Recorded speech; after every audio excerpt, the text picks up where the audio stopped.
Hi, this is Amy Skinner. Today I'll be talking about addressing police misconduct, the role of citizen complaints from Chapter 17. And I'd like to start by just talking about a little bit of introductory information before we get into the chapter content. Everybody knows that sometimes the police do act outside the law, but some of the things that we haven't thought about probably is why they might do this and what our job as citizens might be when we either witness or experience police misconduct. And because the police do sometimes act outside the law when they're trying to enforce the law, we do need to think about what we need to do as citizens to help the police control crime. And without our cooperation in this matter, the identification of criminals, the apprehension of criminals becomes a pretty impossible task for the police. So we want to keep that in mind as we're going through some of this information in this section. And we're going to also look at how civil and complaints emerge and how they might be resolved. So what I'd like to look at first are some of the goals of the police, which have been around for quite some time. And they're listed here on this second slide: to protect life and property, to preserve the peace, to prevent crime, to detect and arrest violators of the law, enforcement of laws and ordinances, and also to safeguard the rights of individuals. Now, this list of goals is taught to all recruit officers, but how do they interpret these goals, and how do they figure out what their role is in actually fulfilling these police goals? It's a pretty complex and sometimes ambiguous job for them to do, and this is what sometimes leads to that initial conflict within individual officers between the police and the public.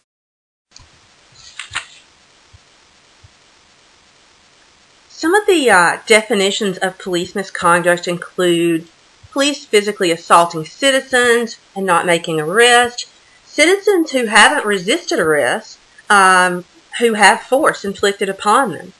If restraint can be made in another manner, and the police don't use that other manner, that would constitute police misconduct. If there are other police available to help subdue the criminals, if the offender is handcuffed and does not attempt to flee, and also if force continues after a citizen is subdued. And you see the picture up in the top right, that citizen's on the ground with hands stretched. If, for example, the police continue to try to subdue that criminal or beat that criminal while he's on the ground, that would be an example of police misconduct. And in 1903, the New York City Police Commissioner, who had turned judge, noted that he kept seeing citizens with injuries that they received after or while police arrested them. And he started to think that, wow, some of these citizens have not done anything to deserve this arrest. But he also noticed most of them had not made a complaint. So that made him start to think. Some other examples here about police misconduct. There was a study by Reese in 1970 that just gave some specific examples, like profane and abusive language, verbal commands being used more often, police actually stopping, questioning people, searching their cars, searching the people themselves, threatening force if they did not obey the police, prodding folks with sticks, approaching them with pistols, and using actual force and violence. Reese also noted that the police treatment of the lower class tended to be very different from their treatment of the upper and middle class. Now, in some follow-up studies, there were some discrepancies between what Reese said in that 1970 study. Reese did not indicate that blacks were more often the victims of this police misconduct. However, studies by Hudson, Decker and Wagner, and Lurch and Mikowski did indicate that blacks were more often the victims of police misconduct. So that was a little bit of a discrepancy between what Reese had reported in that 1970 study. Some of the causes of the misconduct, you might call them bad apples. Just saying basically that you're always going to have some bad apples or some bad people on the force. And a couple studies did look at that. And also the police culture has been blamed for some of the misconduct. People have said that basically the police culture leads police to kind of develop their own informal set of rules that they follow among the officers. And the officers do deal with a lot of unknown on a daily basis. Therefore, they start to develop broader cultural adaptations to unknown situations, and that may lead to some of that misconduct.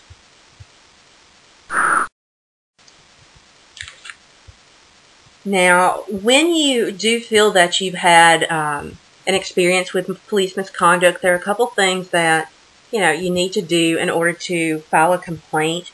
So when there's a breakdown in the management of police-citizen encounters, most people do feel that they can go and file a complaint. And in 1978, Russell actually did a study about this and found that when citizens were advised that they would succeed in their complaint, they're more likely to file a complaint.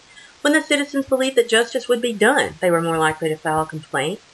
When the citizens felt that their complaint might deter future misconduct, they're more likely to go along with the complaint file.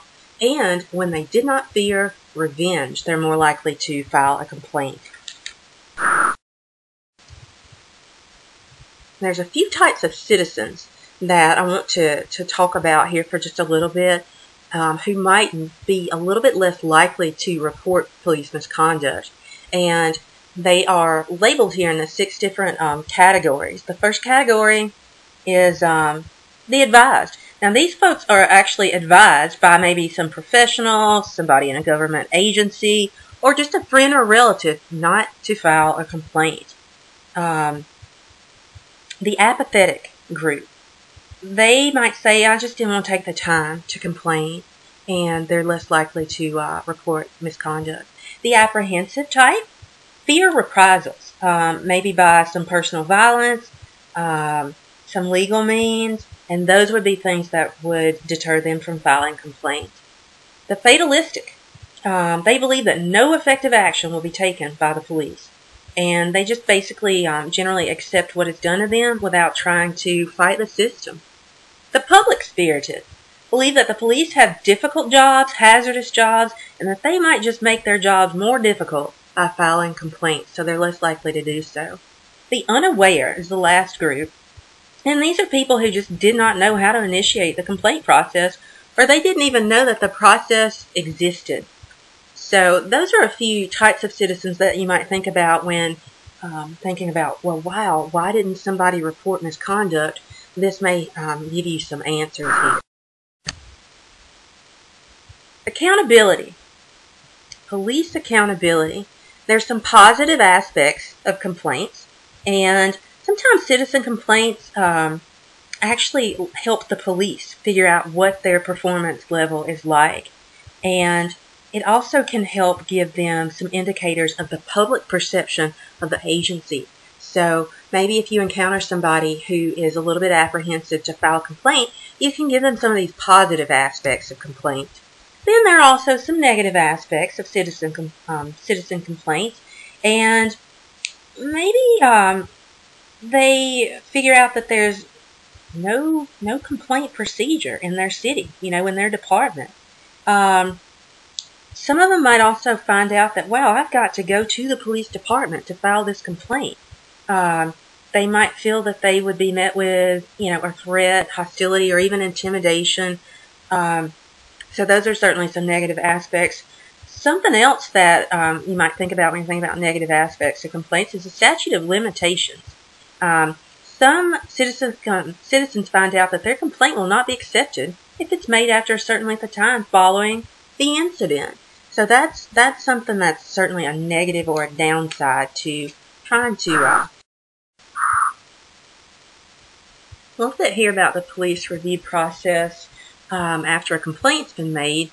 Would like to look at a couple studies, one by West, which actually talked some about the complaint process needing to consider all parties involved, It needs to be thorough, impartial, but also equally acceptable, to the officers, to the complainants, and even the political officials who have a responsibility of making sure that the agencies are managed well and effectively and efficiently. In 1991, Dugan and Breda talked about the way that the agencies deal with criticism being the determining factor in whether the criticism is a positive management tool or the basis for low morale and cynicism, as well as non-professional behavior. Here in the middle is an aspect that you might not think about when you're thinking about the review process, and that's the media. Things like the newspaper, radio, television, being an active part of the review process. And they do this through reports and editorials, and they actually have more of a widespread impact than the process that goes through the criminal justice system itself, because they can reach more people. Now, down here at the bottom, you see there's two types of models that we engage in when we go through this police review process, the police-only model and the citizen model. One of the great aspects about the police-only model is that you have the expertise of the police being brought into the process. And with the citizen model, there's a lot of variation as to how we can go about allowing citizens to have input. And you can have even the employees of the police department who are in a non-sworn capacity being in the citizen model. But there's also three models that involve citizens who are not within the department. The first of the models involves monitoring. That's the weakest of the three. That just allows review of the process after the punishment's been determined. Then you have the input model, which allows citizen participation at earlier stages of the process, and then the review process, which is the strongest of the three, and you have citizens involved in all the stages of the complaint process, when it's received, when it's investigated, and so on. Now, Walker and Bumpus did a study, and they found that 32 of the 50 largest cities in the U.S. actually do have a citizen review procedure. So that's pretty impressive. However, they didn't measure the effectiveness of those review procedures. Some proactive efforts deserve to be examined here a little bit, and there's actually a typical early warning system that I'd like to spend a few minutes talking about, and it involves a three-step process. First, potentially problematic officers need to be identified through monitoring, and secondly, officers who have a number of these indicators within a given period need to go through corrective actions. And thirdly, once the intervention's applied, the officer needs to be continually monitored. A recent survey has shown that early warning systems are more common now, and the officer complaints have been dramatically reduced for officers who've actually gone through some intervention. So that's a positive from these early warning systems. In summary, I'd like to say that police work may generate adversarial encounters. That's the nature of the job many times. Sometimes out of this work, we do find that there is some police misconduct, which may yield some citizen complaints. When there are complaints, we need an adequate system for these complaints so that we can foster citizen police support and so that the citizens can feel confident in their police system. I hope that you have learned something from this review of Section 17. Good luck in studying this section, and thank you all for your time today.